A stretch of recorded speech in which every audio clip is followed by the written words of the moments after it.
मारपीट करना हमसे ज्यादा कोई नहीं जानता है, कोई नहीं जानता। हमने एक बार मारपीट की थी सर 1818 में महाराष्ट्र में भीमा कोरेगांव में एक बार मारपीट में उतरे थे तो 28,000 लोग तितर बितर करा दिए थे 500 लोगों ने। तो हमारे खून से ज्यादा मारपीट किसी में है नहीं, लेकिन क्या करें, बाप दादाओं ने संविधान दे दिया और ये कहा कि पहले संविधान से लड़ना, पहले कलम से लड़ना, और जब पहले कलम से लड़ना और इतना लड़ना कि या तो लड़ाई जीत जाना, और जब कलम से न लड़ाई पता लगे कि नहीं अब न्याय मिलेगा नहीं, फिर जो मर जाए फिर अपने बाहुबल से लड़ना, अपने पुरखों के खून से लड़ना। लेकिन कुछ वकील उसका विरोध करते हैं कि यहाँ बाबा साहब अम्बेडकर की प्रतिमा नहीं लगनी चाहिए। हालांकि ये शब्द मुझे कहने नहीं चाहिए, फिर भी मैं वकीलों को कहूँ कि रिश्तेदार की हर बात को मानना रिश्तेदार का अधिकार होता है। बाबा साहब ने वो ये चाहते हैं बार बार हमें उकसा करके कि हम आए सड़क पर निकले, पुलिस की लाठी गोली का शिकार बने। नहीं, पुलिस की लाठी गोली तो हमने बहुत खा ली। हम जब चाहे ग्वालियर बंद कर सकते हैं, इतना बड़ा दम नहीं कोई हमें रोक पाए।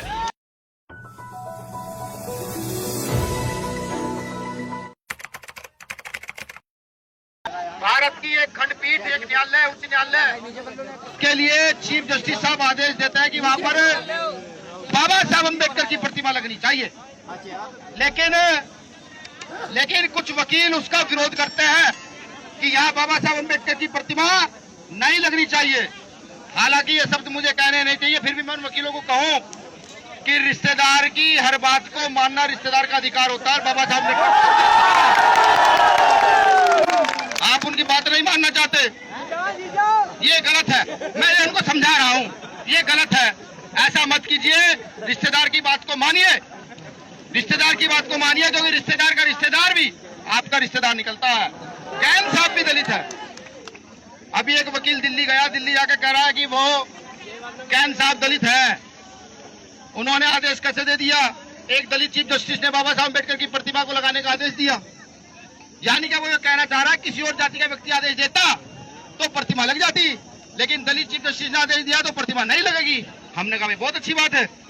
मैं उनको बता दूं, ये भीम आर्मी है, चाहे तो यहाँ की भारत की कोई सी भी ऐसी जगह 2 घंटे बाबा साहब की प्रतिमा लगाने का दम रखती है।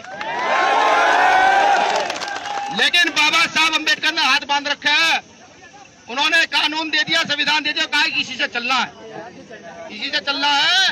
तो हम सब लोगों को भी न्यायालय पर ही विश्वास करके रखना है, बिल्कुल विश्वास करके रखना है। क्योंकि मैं आपको बताऊं, कुछ लोग ये भी चाहते हैं कि आप ग्वालियर में जाएं और न्यायालय के बाहर कुछ गड़बड़ करें, फिर पुलिस आप पर लाठीचार्ज करे, आपको जेल भेजा जाए, और वो न्यायालय की प्रतिमा इस वजह से न रखे कि नहीं यहाँ पर आके तो बाबा साहब के लोगों ने दंगा किया। वो ये भी चाहते हैं। हमें दिमाग का प्रयोग करना है, उनसे सुरक्षित रहना है। ये अम्बेडकर पंचायत इसलिए बुलाई गई है कि आज निर्णय किया जाएगा कि बाबा साहब अम्बेडकर की प्रतिमाओं के लिए लड़ोगे या अपने घर में पढ़ के सो जाओगे। साथी भी कह रहे थे भैया ग्वालियर बाकी है। हमने कहा ग्वालियर छोड़ो, अभी तो जबलपुर और जयपुर भी बाकी है। ये भी बताना है। मैं आपको बताना चाहता हूं कि जल्दी ग्वालियर हाईकोर्ट में चीफ जस्टिस नियुक्त होने वाले हैं, वो वहां बैठने वाले हैं। सबसे पहले हमारी प्राथमिकता है कि हम न्यायालय को एक और मौका दें। वो चंद वकील फैसला नहीं कर सकते। मैं कहता हूं आज के माध्यम से, चीफ जस्टिस महोदय, आप कुर्सी पर बैठकर ही सबसे फैसला कोई करे तो ये फैसला करें कि बाबा साहब अम्बेडकर की प्रतिमा लगनी चाहिए कि नहीं लगनी चाहिए, ये फैसला करें। और कुछ लोग ये भी कह रहे हैं कि प्रतिमा नहीं लगने देंगे, तो मैं उनको बताऊं, ये बाबा साहब के बच्चे कमजोर नहीं है, ये कमजोर नहीं है। ये चाहे तो चंद घंटों में तख्ता पलट कर सकता है। ठीक। और एक चीज और बताऊं, मुझे अभी एक साथी पूछ रहे थे कि भैया आप आंदोलन में क्यों आए। मैं से बताऊं, मैं भीम आर्मी को आंदोलन में लाना नहीं चाहता था। मैं सोचा था कोर्ट का मामला है, हमारी लीगल टीम लड़ेगी उनके साथ। वो चंद वकील ये कह रहे थे भाई आ जाओ, कहाँ भीम आर्मी वाले, आ जाओ, कहाँ भीम आर्मी वाले। लट पे नाम लिख के ले गए थे ना भाई, आपका प्रदेश अध्यक्ष सुनील बरे से लट पे नाम लिख के ले गए थे, कह रहे लो भाई मैं आ गया हूँ। ठीक है। हालांकि उसके पास आदेश इतना ही था कि जाना है, पता कहना है सिर्फ कि भैया हम आ गए भीम आर्मी वाले। देखो उकसाओ तो मत, अब क्योंकि पढ़े लिखे लोग तो चीजों को समझते हैं। तो आज महापंचायत का उद्देश्य यह है कि हमें चीफ जस्टिस साहब को 1 महीने का समय देना चाहिए, नहीं देना चाहिए, जो नए चीफ जस्टिस है। चीफ जस्टिस ने आदेश दिया कि ग्वालियर खंडपीठ में बाबा साहब अम्बेडकर की प्रतिमा लगाई जाए। उसके बाद कुछ वकीलों ने विरोध किया। उसके बाद 7 जजों की बेंच बैठी। 7 जजों की बेंच में फिर से ये तय कर दिया गया। 2 जज सहमत थे, कुछ जज सहमत थे, कुछ नहीं थे, लेकिन अंत में सारे जज सहमत हुए। उन्होंने कहा जी बाबा साहब अम्बेडकर की प्रतिमा लगनी चाहिए। वहां वनवादी वकीलों ने फिर विरोध किया। अब जो चीफ जस्टिस आएंगे नए ग्वालियर हाई कोर्ट में, हमें उनकी भी तो देखना है कि वो कितने न्याय पसंद है, कितने न्याय प्रिय है। बिल्कुल देखना, और ये देखना पड़ेगा। यही संविधान है, यही संविधान है। वो ये चाहते हैं बार बार हमें उकसा करके कि हम आए सड़क पर निकले, पुलिस की लाठी गोली का शिकार बने। नहीं, पुलिस की लाठी गोली तो हमने बहुत खा ली। हम जब चाहे ग्वालियर बंद कर सकते हैं, इतना बड़ा दम नहीं कोई हमें रोक सकता है। जब चाहे बंद कर सकते हैं। लेकिन ये भी देखना जरूरी है कि एक चीफ जस्टिस दूसरा चीफ जस्टिस है उसके आदेश का कितना सम्मान करता है, ये देखना जरूरी है। नहीं जरूरी है? जरूरी है।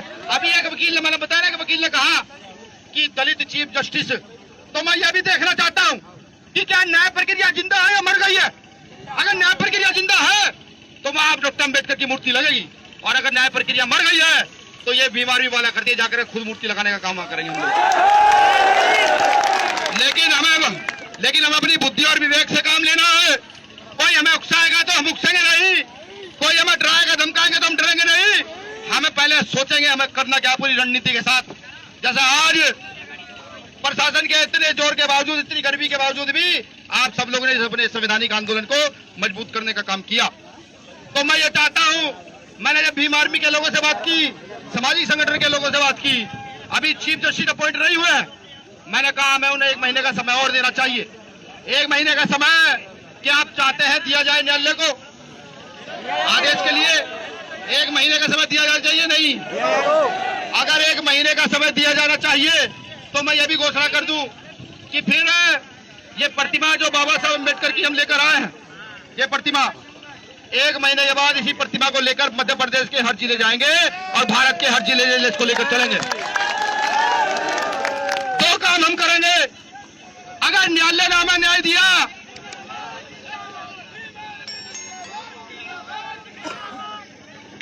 हम 2 काम करेंगे। अगर न्यायालय ने हमें सम्मान दिया तो पूरे देश में संविधान और बाबा साहब अम्बेडकर की प्रतिमा को लेकर न्यायालय के सम्मान में हर जिले, हर गांव जाने का काम करेंगे कि भारत में न्याय भी जिंदा है, ये बताने का काम करेंगे।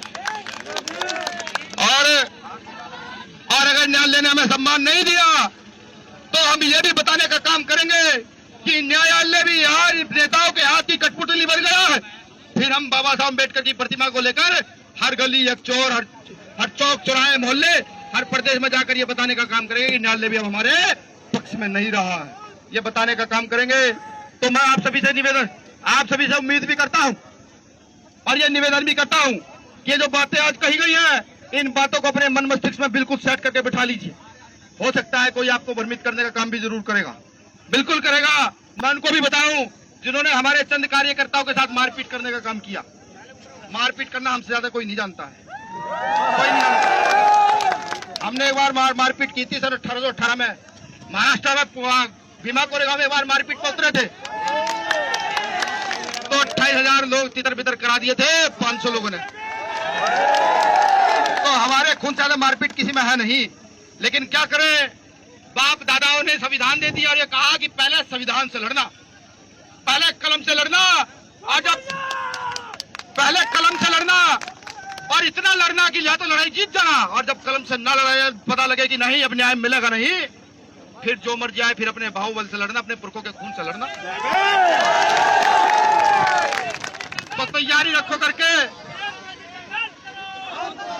डिग्री से ऊपर है, तब भी आप बड़ी मजबूती के साथ यहाँ पर आए हुए हैं और यहाँ खड़े हैं। इस बात को दर्शाता है कि बाबा साहब के प्रति आपका कितना प्रेम है और डॉक्टर अम्बेडकर के प्रति आप कुछ भी करने के लिए तैयार है, ये मैं जानता हूँ। तो मैं यहाँ से जहाँ तक मेरी आवाज जा रही है, आप तमाम साथियों का शुक्रिया अदा करता हूँ, धन्यवाद अदा करता हूँ कि आप बड़ी मजबूती से यहाँ आए और मध्य प्रदेश सरकार के साथ साथ उन मनवादी वकीलों को भी ये बताने का काम किया कि हम बहुत मजबूत लोग हैं, ये बताने का काम किया। धन्यवाद, आभार।